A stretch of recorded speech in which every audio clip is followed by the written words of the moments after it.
ආයුබෝවන් ක්‍රිකට් ගැන හොයන ක්‍රිකට් වලට ආදරය කරන හැම දෙනාටම. ඉතින් අපි හැමෝම දන්නවා වගේ ශ්‍රී ලංකා කණ්ඩායමේ මීළඟ තරග සංචාරය තමයි පාකිස්තානු තරග සංචාරය.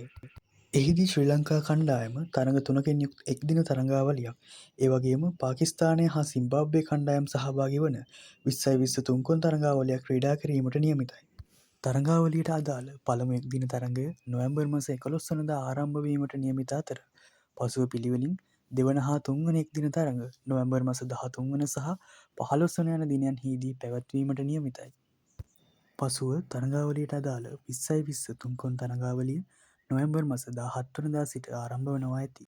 පාකිස්තාන සංචාරය, ඒ වගේම තුන්කොන් 20-20 තරගාවලිය පිළිබඳ මේ වන විට නවතම වාර්තා කිහිපයක් අපට වාර්තා වෙනවා.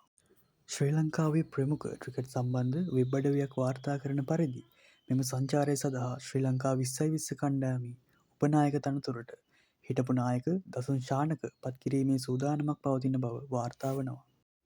විශේෂයෙන්ම ශ්‍රී ලංකා කණ්ඩායම සහභාගී වූ පසුගිය 20-20 තරගාවලි කිහිපය සඳහාම ශ්‍රී ලංකා කණ්ඩායමේ නිත්‍ය 20-20 උපනායකයෙකු කටයුතු කළේ නැහැ.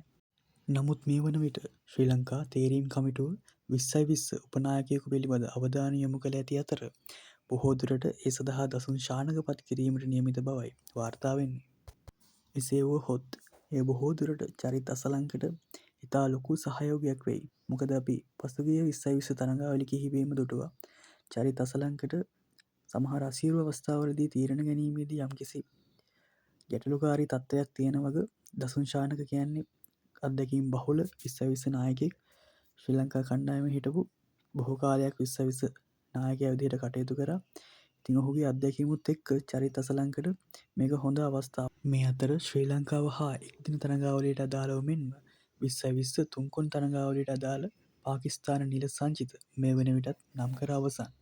එහිදී 20-20 කණ්ඩායමේ නායකත්වය සුපුරුදු පරිදි සල්මන් අලි ආගාට හිමි වී ඇති අතර, අනෙකුත් ක්‍රීඩකයන් වශයෙන් අබ්දුල් සමාඩ්, අබ්රාර් අහමඩ්, බාබර් අසාම්, ෆහීම් අශ්රෆ්, හසන් නවාස්, මොහොමඩ් නවාස්, මොහොමඩ් වසීම්, මොහොමඩ් සල්මන් මීර්සා, නසීම් ෂා, සහිබ් ෂාඩා ෆර්හාන්, සයිම් අයූබ්, සහින් ෂා අෆ්රිඩි, උස්මන් ඛාන්, ඒ වගේම උස්මන් තාරික් කියන ක්‍රීඩකයන් ඔවුන් නම් කරලා තියෙනවා.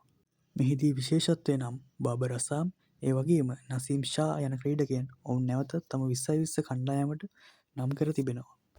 ශ්‍රී ලංකාවට එරෙහිව පැවැත්වුණු එක්දින තරගාවලිය සඳහා නම් කළ පාකිස්තානු සංචිතයේ නායකත්වයේ සහින් ෂා අෆ්රිඩිට හිමි වෙද්දී, අනෙකුත් ක්‍රීඩකයන් වශයෙන් අබ්රාර් අහමඩ්, බාබර් අසාම්, ෆහීම් අශ්රෆ්, ෆයිසාල් අක්‍රම්, ෆකර් සමාන්, හාරිස් රවුෆ්, හසීබුල්ලා, හසන් නවාස්, හුසේන් තලත්, මොහොමඩ් නවාස්, මොහොමඩ් වසීම්, නසීම් ෂා, සයිම් අයූබ්, ඒ වගේම සල්මන් අලි ආගා කියන ක්‍රීඩකයන් ඔවුන් නම් කරලා තියෙනවා.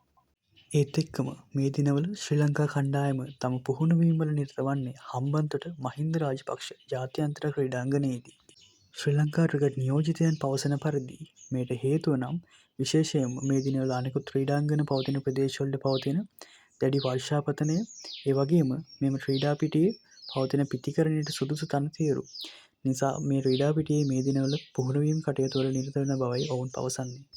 ඒ වගේම ඔවුන් වැඩිදුරටත් ප්‍රකාශ කර සිටින්නේ මේ තනතිරු පාකිස්තාන තනතිරු වලට යම්කිසි සමානභාවයක් දක්වන බවයි. ඒ අනුව පාකිස්තාන සංචාරය සඳහා සහභාගී වීමට නියමිත ශ්‍රී ලංකා නිල සංචිතය ලබන නොවැම්බර් මාස 7 වෙනිදා පාකිස්තානය බලා පිටත්ව යාමට නියමිත බවයි වාර්තා වෙන්නේ. ඉතින් මේ තරගාවලියට අදාළ ඔය විස්තර ටික තමයි අපිට අලුතෙන්ම ආරංචි වෙන්නේ. මීට අමතරව යම් හෝ වැඩි තොරතුරක් ලැබුණු වහාම අනිවාර්යෙන් අපි ඔබව දැනුවත් කරන්න සූදානම්. එනිසා ට්‍රික් ටයිම් channel එකත් එක්ක එකතු වෙන්න, channel එක subscribe කරන්න, bell icon එකත් click කරලාම තියාගන්න. අලුත් news එකක් ආව ගමන් ඔයාලව අනිවාර්යෙන් දැනුවත් කරනවා.